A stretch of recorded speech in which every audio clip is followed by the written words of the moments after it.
is it for profit because they want to continue the war, or is there some sense? Is there fear? And there is fear of absolutely. Nuclear I have matters to and all cut you these other off things. there. So If you want to just wrap up, we are out of time.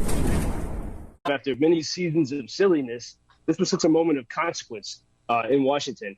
And I spent a lot of time in Washington and New York. I'm a skeptic of most people in power. After my experiences working in those worlds, I often don't trust much of what they say. I began my career working for those who pushed for the wars in Iraq and Afghanistan. And I saw up close, behind the curtains, that most people in power really don't care, or they forget about real democracy and liberty, and they don't even know what it is.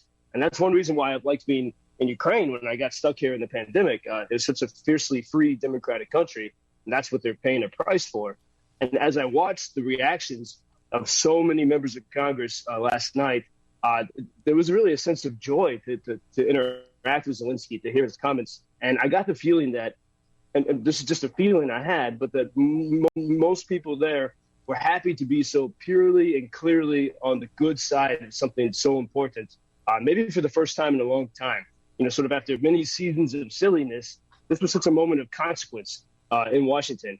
And what I also loved about it is that, as Bob pointed out yesterday, 81 years ago from this week, from December 26th, Winston Churchill spoke at the same podium.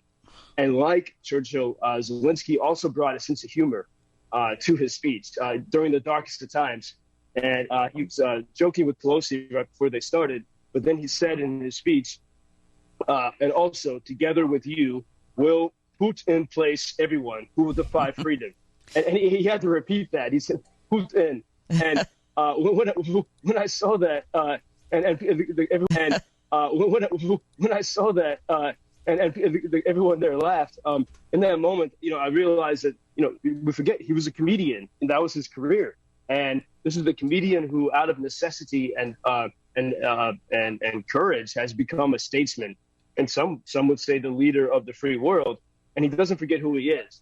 And that's why, holding on to the humanity in the darkest of times, that was such a powerful thing to see. And I think such a contrast to what we see from the Kremlin, from Russia, which is, incredibly humorless.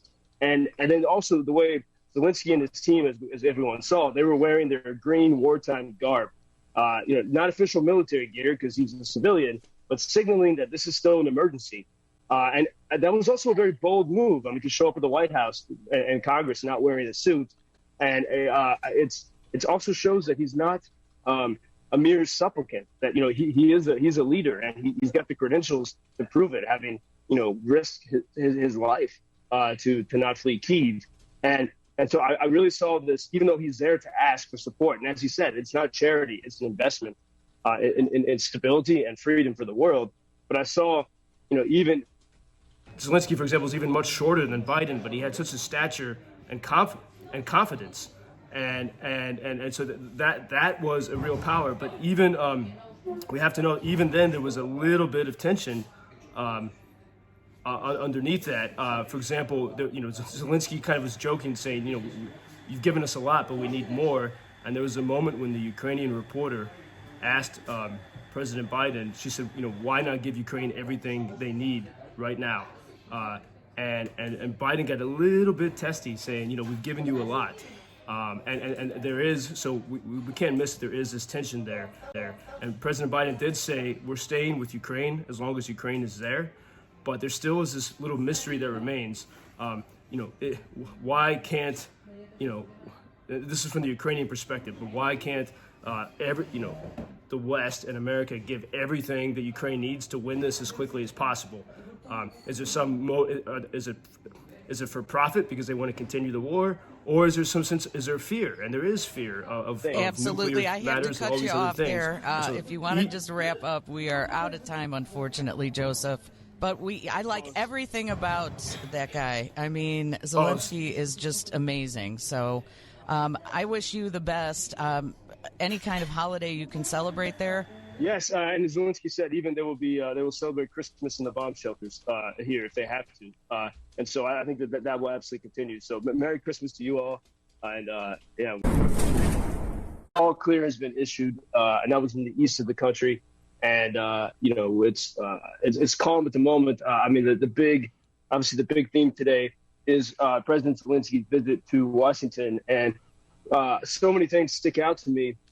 I stayed up all night to watch it, but especially these words: to defeat the Kremlin in our minds, defeat the Kremlin in their minds. And I think when he says that's such a powerful metaphor, not only for Russia, but I think for people all over the world, to defeat this idea of tyranny and unkindness, even in our own hearts. The Kremlin that holds us back. Wendy Snyder in for Bob Surratt today, and President Zelensky goes to Washington and wows people once again. That man is so charismatic. Joseph Lindsley stayed back in Ukraine, and earlier this morning he has texted us. Currently, half of the country is under alarm, but the skies are calm at the moment. And we are going live to Joseph Lindsley, I guess. And we will speak to Joseph Lindsley as soon as we can make connection. See, this always worries me when you can't connect to him, because God only knows what's going on in Ukraine at the moment. Joseph Lindsley, world's most interesting man. This I find in my garden. It's peace from rocket. Help us to win in this war.